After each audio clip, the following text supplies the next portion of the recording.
கனி பெரும் கருணை கடவுளை அடியேன் கருதினில் துரைக்கும் விண்ணப்பம். கனி பெரும் கருணை கடவுளை அடியேன் கருதினில் துரைக்கும் விண்ணப்பம்.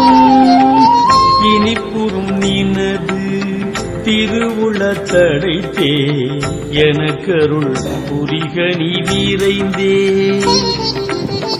இனிப்புறும் நினது திருவுளத்தடைத்தே எனக்கருள் புரிக நீ விரைந்தே. இனி சிறு பொழுதும் தரித்திடேன் உந்தன் இணை வளர்ப்பும் நடி ஆணை. இனி சிறு பொழுதும் தரித்திடேன்